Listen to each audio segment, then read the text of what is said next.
Today, we discuss all things 103, who we are genuinely considering at this draft slot, what types of trades we have made in our leagues, trades made in other leagues from dynastydaddy.com, meta strategy about the pick, what to do in a contender or rebuilder, as well as who our consensus 103 is as of today. Stick around for all that and more.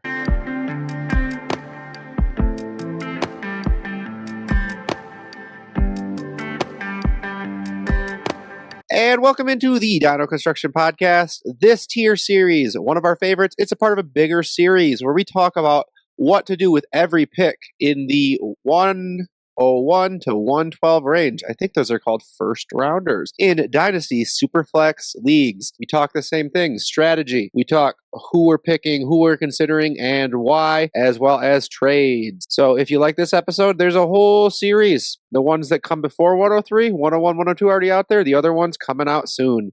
So hit that like, hit that subscribe. Easiest way to help out the channel and keep getting this content. So with that being said, David, hop right into who we have taken up to this point in the 101 and 102 videos that we have linked to the episode. 103, not a whole lot of action so far in our mock draft leading up to this. 101 was Ashton Jeanty, no surprise there. 102, we're still holding strong with Ted McMillan there. Definitely some discussion on who else could have gone there. We'll cover that here in the 103. And JP, who is still in serious consideration at the 103 pick here?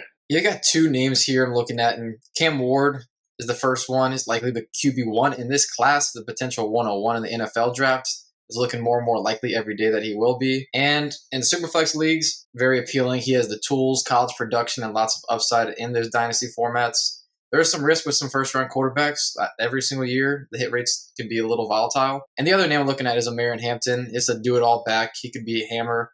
Checks all the boxes you want in an RB prospect, really. He's got great size. He's a great athlete. Great college production as well, catches the ball, and is an early declare guy. So those are the two guys I'm looking at here. Yeah, definite names that have been on our radar for a long time, both worthy of the pick. However, when we're on the clock to make this pick, we want to first explore what we can do with it besides making the picks, because while making the right pick can win you dynasty championships, so can making the right trade. So before we hop into trades from real leagues from other people, we got one I made right here in a Start 11, 2 tight end premium Superflex. I traded the 103 and a super valuable 412 for Bo Nick. This is also a best ball league, so the 412 helped just push it right over. Curious your guys' thoughts on this one. Especially if the goal at 103 was to draft Cam Ward, I'll take Bo Nix. I think that's fair. I think it's about full price, but, I definitely think it's a fair deal for you. No, I like the trade because Cam Ward, we don't know yet if he's going to be good in the NFL. Not saying he's definitively the pick here, but he's one of the guys in strong consideration. And Bo Nix, I absolutely prefer him over a guy like Cam Ward at this point without any doubt, because we already saw he's good in the NFL. He's got a good play caller, a good offensive line right now. So I'm definitely going with the safety there. And I think Bo Nix has more upside when you just consider the rushing ability that he has, at least over the next few years. Yeah, I was excited of what I think Bo Nix means to my team compared to Cam Ward, and just my ability to try to compete this year, because I think we know Bo Nix can be a QB1 any week, and in a best ball league, I'll capture every single one of those, so I was very excited, and rookie QBs usually don't have the same ceiling. Now we're going to move into trades from dynasty-daddy.com. These are trades made in real leagues that we pulled involving the 103. Going to start with David, 1.75 tight end premium, Lad, or the 103. This is kind of funny. Not to give away all of my secrets or something, but I sent out the 104 for pretty much every receiver in that tier in a league, and I have not heard back on several, and I've gotten no's on the other. I don't know that 103 would get it done either. I'm going to try to add to my 104 to get it. So if you're listening and you're one of the people I sent an offer to and a plus on the 104 will get it, reach out. I'm going to take Lad unless I need a quarterback and I need Cam Ward there. Then I could see keeping the 103. But if I'm happy at quarterback or if I'm not ready to add the missing piece to a contender, give me Lad for sure. Yeah, I hear you there. Looking at another quarterback, JP. JJ McCarthy in a 26 second or the 103 and a 26 third in a start 11 two tight end premium for what that might mean for the value of that second. I mean, we've seen just about as much J.J. McCarthy in the NFL as we have seen a guy like Cam Ward. And I feel pretty good about the situation that J.J. McCarthy is stepping into. I mean, there's not 100% certainty that he's going to be a starter this year, but he's pretty sure he's right about the same age as Cam Ward coming in because McCarthy was an early declare. So I don't really have much of a preference between the two of them. I might slightly prefer even McCarthy. So if I'm getting a second instead of a third, I'm going to side with that one. Yeah, the 2-3 swap there kind of did it for me as well. I was in that Bo Nix trade. I could have, instead of getting Bo Nix, I could have gotten JJ McCarthy with a little bit of a plus, but a very small plus, not a liquid draft capital plus. It's just kind of that line, but that 2-3 swap you're talking about, that does it for me as well. David, 103 or 2 mid 26 firsts? Could go either way. If I'm in a position where I don't need this 103, whether I'm rebuilding or have a solid team and this 103 is excess, I think I'd take the firsts. If I need Cam Ward, or I really have a crush on Ted, or I love Hampton's spot, I could see keeping the 103 for sure. But if these are truly random, and I've got a decent shot at one of these two being a top 5 pick next year, plus I'm pocketing a first, I'm keeping some flexibility with the picks. I'm just talking myself into the 2 mid 26 first, honestly. Cannot blame you for that. It's a lot of flexibility if you can push that forward. It's a lot of cash to spend at future dates. And last one we have here, JP, start 10, 1.5 10 in premium, the 103 and Jonathan Taylor or Amon-Ra St. Brown. That is very, very interesting. Yeah, start 10, 103 and Jonathan Taylor, Amon-Ra. I think it's pretty fair. I'm not loving Jonathan Taylor as much. I think that's probably the side that you should go here. And start 10, it is pretty interesting to consolidate and get the Hammer and Amon-Ra St. Brown. But I think the 103 and Taylor is just a slightly better end right now. That feels like the right answer, but I still want to say Amon-Ra. How do you feel, David? I'm curious. I'll say it. I prefer Amon-Ra. I get taking the package for sure. I'm not trying to say it's a slam dunk. What would we say Taylor's the 108, 107? I mean, I'm not comfortable spending that, but I think value-wise, that's probably right around where we'd have them. 103 and a late first, mid-late first, I think that's a fair price for Amon-Ra. I really love having elite receivers. It's just the best. It's great. Can't have enough of them. All right, so we've talked actual trades in real leagues. Now let's talk some hypotheticals. JP, situation I want to throw your way here. If you have the 103 and you're rebuilding, would you rather take Cam Ward, who we talked about briefly, talked about how we might prefer a Bo Nix or some other quarterbacks over him, so we're not super sold on this guy, or would you try to trade back to the 110 and pick up a 2026 first? I would certainly have to vet that 2026 first, as always. If I think that there's a high likelihood of it missing the playoffs, I'll probably make the deal, shed some points in the process. And if I think that 2026 first is kind of 50-50, maybe leaning towards a playoff, I think I'd probably ride with Ward. And this is the reason why.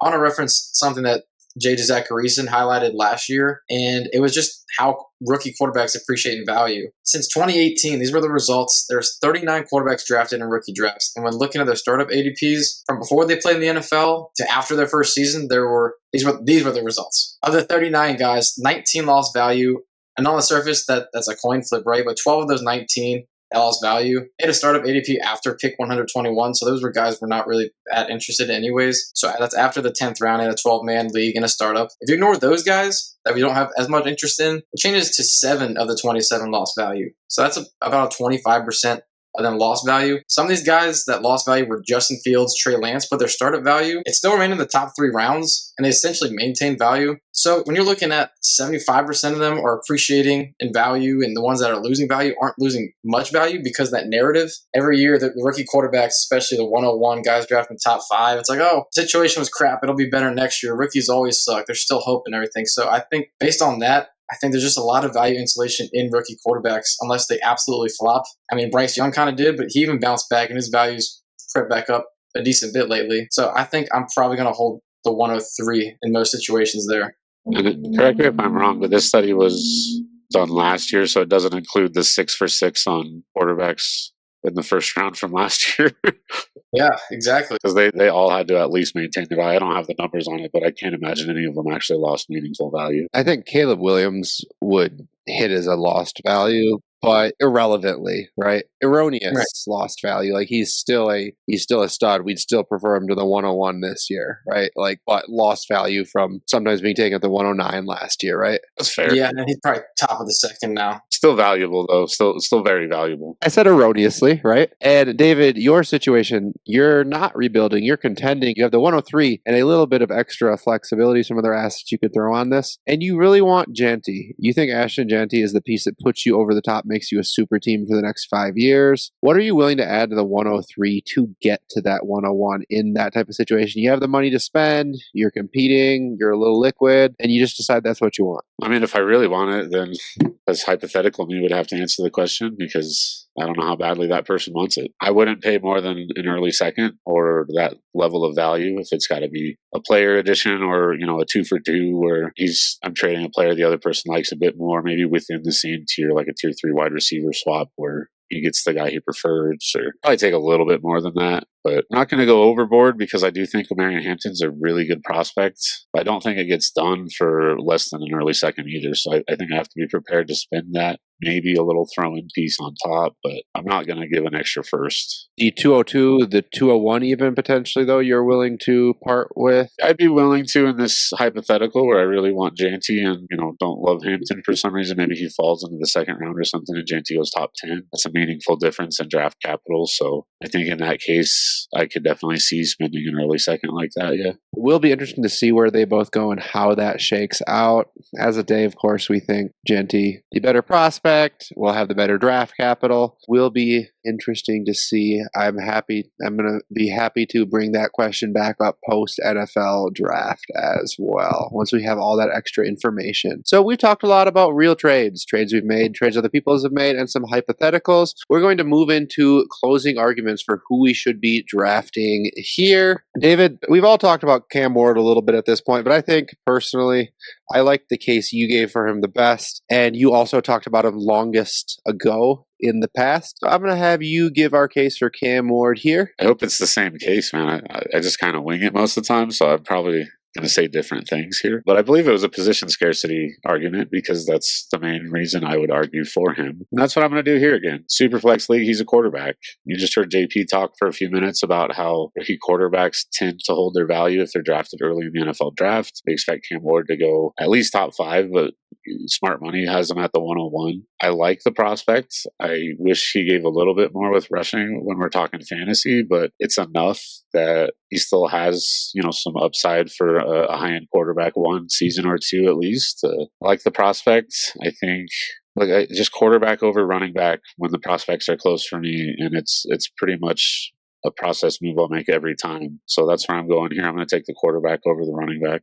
Yeah, I can't blame you. I mean, I just made that case pretty much for why Cam Ward was a good pick at the 103 with that study. When you're looking at value retention and upside, it's all there. I don't think that it's 100% a slam dunk that you have to take Cam Ward there. I think Omarion Hampton, he certainly does have a case if you really need a running back, or maybe you're in a league. There's leagues that don't value quarterback as much. They just don't. And you try to trade them and people aren't willing to give you what you want. Nothing even close to it sometimes. So I think in leagues like that, I think Hampton, he's strongly in consideration. He's got everything that you would want. He might be a first-round pick, but he's definitely an early declare. He's got the size of 220 pounds. The athleticism is off the charts with a 9.6 RAS. He's also a good receiver as well. I think if you put him in a good situation, he could have those hammer seasons where maybe he has a couple seasons where he's a top 5, maybe even top 3 running back like we saw with Ezekiel Elliott with the Cowboys when he had that great Cowboys offensive line. And I looked at how much they compared each other as prospects. I know Zeke, he was the 104 in 2016. I mean, things have kind of shifted a little bit with running back value in the NFL draft. I mean, at one point, Reggie Bush in this century was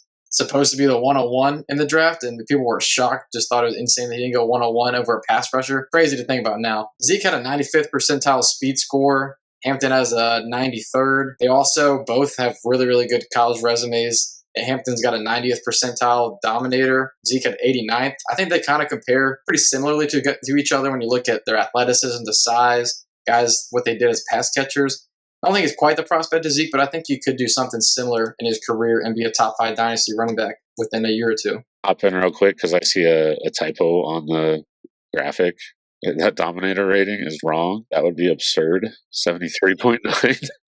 I wish I would have caught it sooner so we could have fixed it. It's actually 38.5. I just looked it up to confirm. That's still 90th percentile. It's still very good, but I just saw that and I was like, wait a second, that can't be right.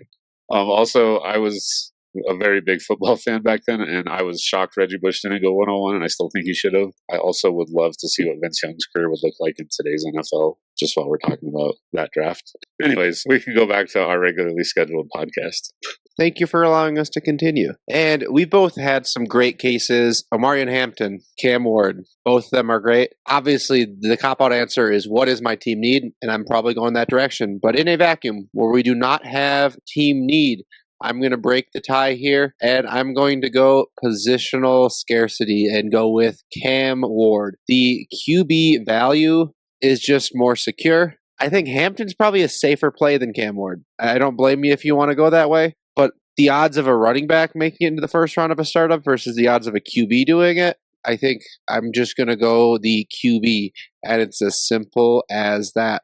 Any closing thoughts, guys? I think this was a fun one. Yeah, I think we're right in the middle of a tier here. We'll see how draft capital shakes it, but I think 2, 3, 4 is a pretty strong tier. Got to be happy with any of those picks. Absolutely are. And thank you for joining us for another episode of the Dino Construction Podcast. We hope this was as helpful for you as it was for us. Please remember to like and subscribe wherever you listen or review. And for all of us here at the Dino Construction Podcast, until next time.